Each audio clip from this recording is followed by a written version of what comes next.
I couldn't ever see myself being in a production type environment. I don't want to get up in the morning knowing exactly what I'm going to do today, because it's exactly what I did yesterday and exactly what I'll do tomorrow. I might have a plan for what I'm going to do for my day, but something different will walk through the door, and I get to solve another mystery.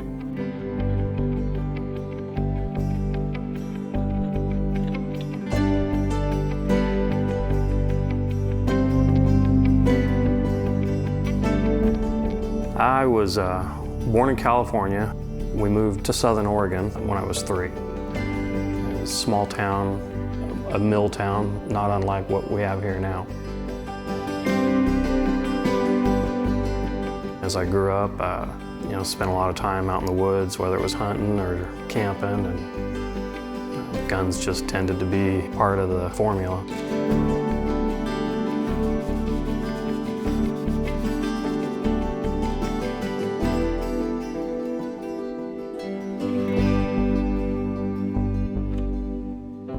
My father had guns. He tended to view it as a tool, not unlike a carpenter might see a plane or a hammer. But if we were going to have them in the house, and we needed to know how to use them, how to care for them, and what they were capable of. And so there was an introduction probably in that 4 to 5 year old period.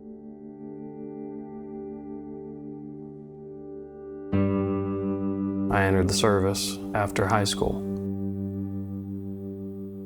I started out as Army infantry,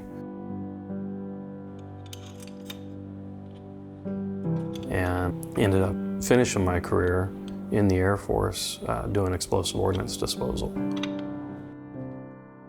And it was a different challenge. And that was, I think, part of what attracted me, was pushing myself, intellectually and physically.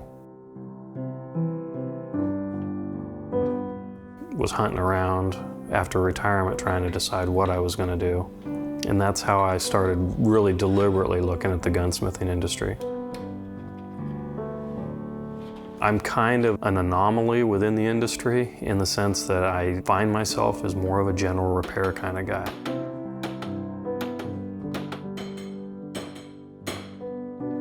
I genuinely enjoy solving problems, and when somebody brings something to you and he says, doesn't want to eject shells any longer, immediately my mind is already working. There's all these different possibilities, and I get to solve that mystery.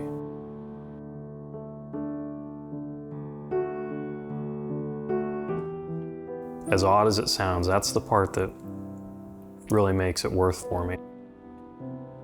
And there's a great deal of satisfaction in handing something back to somebody that works like it did, or looks better than what they brought it in looking like.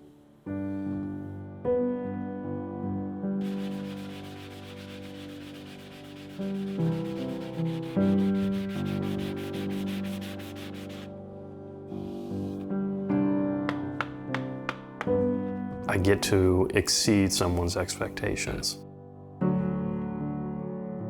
Whether it's an heirloom that's been put back into order, or whether it's even just a treasured tool that still has a use in their life and it's put back to full function.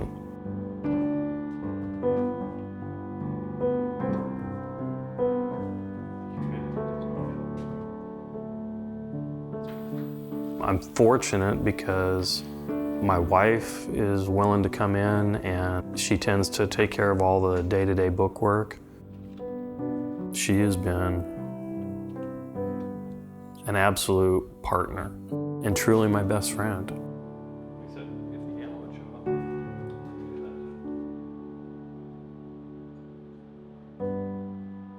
Gunsmithing is important, I guess, depending on how you view the industry. If it's a tool, that tool should be safe, reliable. It should be able to meet its intended purpose accurately.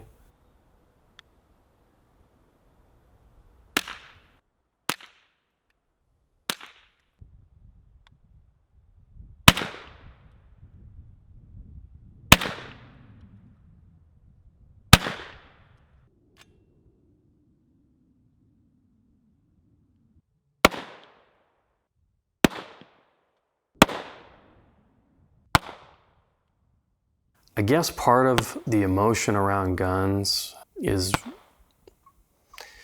there's no way that you can watch some of these events that have occurred and not be emotional about them. I don't know what the answer is, but I do know I started in this industry back in the late 80s, took a break, and then here I am back into it on a day-to-day basis. And I haven't dealt with anybody that went out and deliberately acted in a criminal fashion.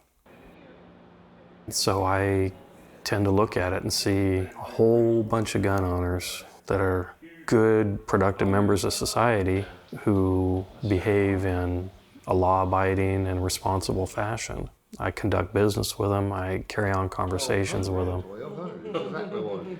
they don't know that. They didn't know that. I am not comfortable with punishing those folks.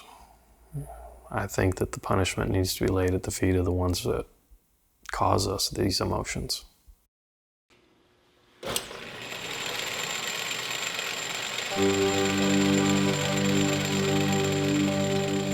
I really lucked out because I wanted to start a business, and as probably most folks that start a business understand, the business tends not to be able to, one, to keep you busy, and two, to meet its own fiscal obligations right out of the gate. So an opportunity came for a part-time position at the school in the gunsmithing department.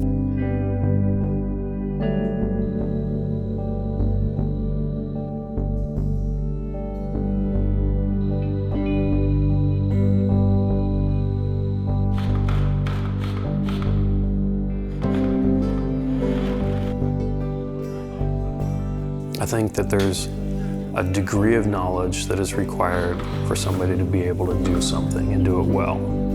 But I think that there's an additional level of mastery that allows you to not just do that, but to be able to communicate how it's done to somebody else.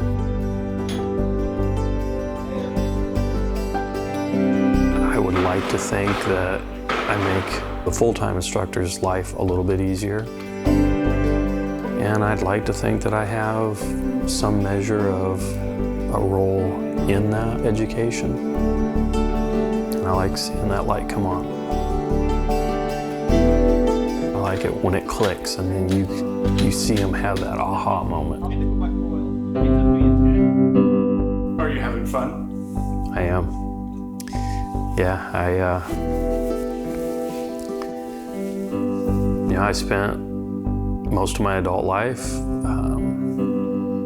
with somebody telling me what I was going to wear, where I was going to live. So consequently, I now shave my head and I don't shave my face. I guess just to be contrary to what it was. But I don't set an alarm anymore.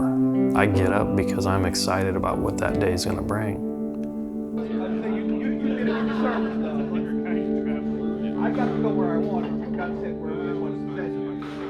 So long, so I'm more interested in places.